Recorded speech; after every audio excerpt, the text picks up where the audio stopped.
কি কইলেন? আরেকটা বিয়া করবেন? বুড়া বয়সে ভীমরতিতে ধরছে আপনারে? সাহস থাকতে আয়, কোদাল দিয়া কোপ দিয়া দুই ভাগ করে হালাম। ওই তোরা খারাপ আছিস কেন? হায় হায়, তাহলে কি শেষ পর্যন্ত সোহাগ মোড়লদের সকল সম্পত্তি দখলে নিয়ে যাচ্ছে?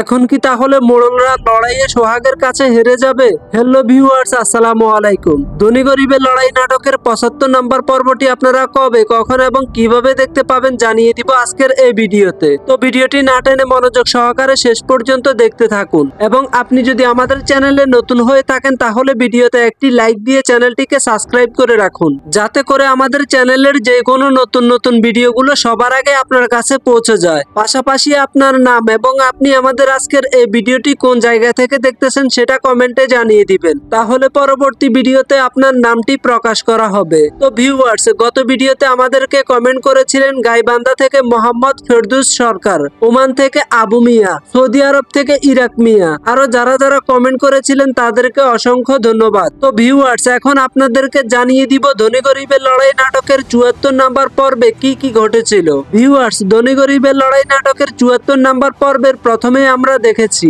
মেজ মোড়ল বড় মোড়লের কাছে অনুরোধ জানিয়েছে যে কোনো ভাবে সুলতানাকে রাজকুমারের কাছে বিয়ে দেওয়ার জন্য। তখন বড় মোড়ল শর্ত দিয়েছে যদি তারা বড় মোড়লের উপরে আর কোনো কথা না বলে তাহলে বড় মোড়ল সুলতানাকে রাজকুমারের কাছে বিয়ে দিয়ে দিবে। এটা শুনে মাস্টার সাহেব অনেক চিন্তায় পড়ে গিয়েছে, আর তখনই সেখানে সোহাগ এবং রিমা তাদের সম্পত্তির কাগজপত্র দেখানোর জন্য বড় মোড়লের কাছে এসেছে। সোহাগ মোড়লদেরকে বলে গিয়েছে তারা পরের দিন মোড়লদের সম্পত্তি দখল করতে যাবে। এটা শুনে বড় মোড়ল সবাইকে নিয়ে মিটিং ডেকেছে। মোড়ল বাড়ির সবাই বলেছে তারাও সোহাগদেরকে কিছুতেই সম্পত্তি দখল করতে দিবে না। এদিকে আমরা দেখেছি রাজকুমার সুলতানার সঙ্গে কথা বলতে গেলে সুলতানা রাজকুমারকে কিছুতেই পাত্তা দিচ্ছে না। অন্যদিকে রতনের ভাবিরা প্ল্যান করে রতনের বেআইনকে রতনের পিছনে ষড়যন্ত্র করার জন্য লাগিয়ে দিয়েছে। রতনের বেআইন এসে যখন রতনের হাত ধরে ফেলে তখন সোহানা সেটা দেখে ফেলে, আর এটা নিয়ে সোহানা রতনকে সতর্ক করে দিয়েছে। ঈগল ড্রামা সিরিজের ধনী গরিবের লড়াই নাটকের ৭৪ নাম্বার পর্বে আমরা আরো দেখেছি সোহাগ এবং তার বাবা আবারও সেই জমির মালিকের সাথে দেখা করেছে, আর জমির মালিক জানিয়েছে সোহাগ তার কাছ থেকে যে জমি কিনেছে সেটার পাশে আরেকটি জমি রয়েছে, সেটাও মোড়লরা দখল করে রেখেছে।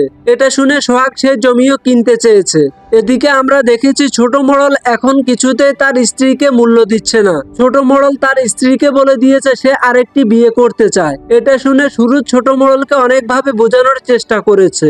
মোড়ল বাড়ির সবাই সোহাগদের বিরুদ্ধে যুদ্ধ করবে বললেও রতন কিছুতেই রাজি হচ্ছে না। রতন বলতেছে যার কাছে কাগজ রয়েছে সে হবে জায়গার মালিক। এদিকে বড় মোড়ল বাড়ির পাহারাদারদেরকে পাঠিয়েছে কেউ যদি জমি দখল করতে আসে তাহলে সে খবর যেন মোড়ল বাড়িতে এসে তারা জানিয়ে যায়।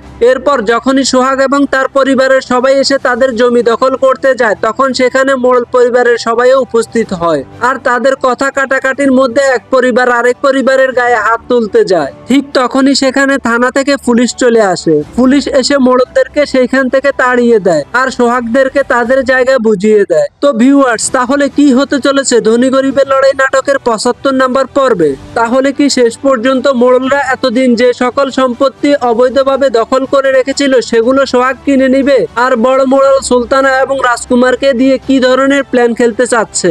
এই সবকিছু দেখবো আমরা ধনী গরিবের লড়াই নাটকের ৭৫ নাম্বার পর্বে। ভিউয়ার্স, ইতিমধ্যেই ধনী গরিবের লড়াই নাটকের ১ থেকে ৭৪ নাম্বার পর্ব পর্যন্ত প্রকাশিত হয়েছে ঈগল ড্রামা সিরিজ ইউটিউব চ্যানেলে। তো যারা যারা ধনী গরিবের লড়াই নাটকের ১ থেকে ৭৪ নাম্বার পর্ব পর্যন্ত দেখেছেন আশা করি তারা ৭৫ নাম্বার পর্ব দেখার জন্য অধিক আগ্রহী রয়েছেন। তো আপনাদের কাছে আবারও রিকোয়েস্ট করি যদি আপনি আমাদের চ্যানেলে নতুন হয়ে থাকেন তাহলে অবশ্যই চ্যানেলটিকে সাবস্ক্রাইব করে দিবেন। তো এখন হলো জানার পালা এই ধনী গরিবের লড়াই নাটকের ৭৫ নাম্বার পর্বটি কখন দেখতে পাবেন আপনি ঈগল ড্রামা সিরিজ ইউটিউব চ্যানেলে।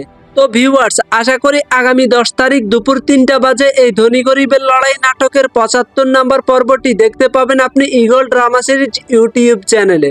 তো ততক্ষণ সবাই ভালো থাকবেন, সুস্থ থাকবেন, আল্লাহ হাফেজ।